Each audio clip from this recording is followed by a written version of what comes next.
refugee crisis. As I understand it, I wasn't here a year ago, but at the conference a year ago, there was a debate provoked by the fact that German news organizations, in TV in particular, would not use the word migrant, use the word refugees. And then I wanted to get Mr. Farage to respond to that. Did you not create, in part, the very problem you're now having to wrestle with? I agree that we have not really listened enough to the people. I agree on that. But I don't think that just because somebody is demanding, we should throw overboard some rules in Germany that we actually have for a good reason. During the Nazi regime, people were actually the government was using the ethnic background of people in connection with criminal cases or criminal events to really tell the public that the Jews were behind it, or the Sinti and Roma were behind it, and so on. So therefore, we had a rule that you have to be reluctant to call out the ethnic background if it's not directly related to the case and important to understand the case. Yep. So I think there's a good reason to not throw that overboard. But I have to add one thing. So what do we have to do differently? I think we don't have to treat the politicians or the populace differently from any other politician. We have to change the way we treat politicians, meaning we have to ask the questions that the people have about the solutions. And we also have to come up with formats that help us to do that. Maybe it's a good idea to throw politicians into a room, into an escape room, and ask them for a solution, and they cannot get out before they actually come up with the solution. They'll be in there for a while. That's my last sentence, if I may. Last sentence, okay. If we do that, then we will have more informed citizens, we will have more responsible politicians, and less populists like Mr. Farage and Donald Trump. I think we're having a really interesting conversation, but I'm still worried it's too polite a conversation. Well, it won't be now. I don't want us to be polite. It won't be now. We are, let's be clear what we're talking about. We are talking in France of the possibility someone who would widely be regarded as a Nazi by some people becoming the next president. In AfD, there are parties that people regard as Nazis. Now, there are plenty of people who don't. But let's stop being too polite. What I'm trying to get to the bottom of, I want to go back to the question I asked you about the pub, Nigel. Yeah, I love pubs. If in that pub, in that bar, there are people saying, and I'm going to say it, refugees, they're dirty, they rape our women, they have values, they shouldn't come in, should that be part of our coverage? Well, or are we saying that crosses a line, it's unacceptable, it won't be said? Get Nigel first. Right, I think what we got wrong last year, and you're quite right, it was this use of words, wasn't it? Hardly any of the roughly 1.8 million people that came into the EU last year, hardly any of them would have qualified as refugees under the Geneva Convention. That's not true. They would. That's not true. I'm sorry. We talked about facts, and we talked about holding people to account. That is not true. Yes, it is. If you are fleeing Syria, you are unquestionably a refugee. Well, you are a displaced person. No. Under international law, you are a refugee and you are entitled to protection. You are not a migrant. I tried very hard to make a plea for the refugee case for the Christians in Syria. But to our colleague's point, it's irrelevant. And I was told that religion had nothing to do with it. Actually, traditionally, with people being granted refugee status, religion nearly always is absolutely at the core of it. So there is a fundamental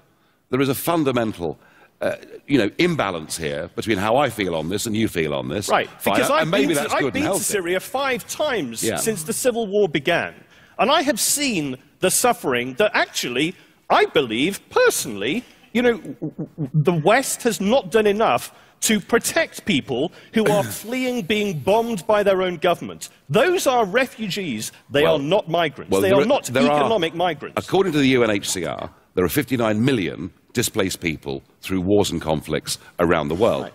When we talk traditionally about refugees, we're talking about people under the Geneva Convention who are going to be persecuted because of their ethnicity, their race, their orientation, or their views. And as I say, hardly any of the 1.8 million directly came into that category. But what's interesting is, I mean, that's the issue, but we're talking about the media here. What's really interesting is the German doublespeak that we've just had from the front row. You know, on the one hand, yeah, we've listened. Oh, well, yeah, we've listened. We're going to treat the AFD normally. Then I'm called a populist liar. Why am I a populist? Is that because I represent a kind of politics that you don't like? So I'm not on.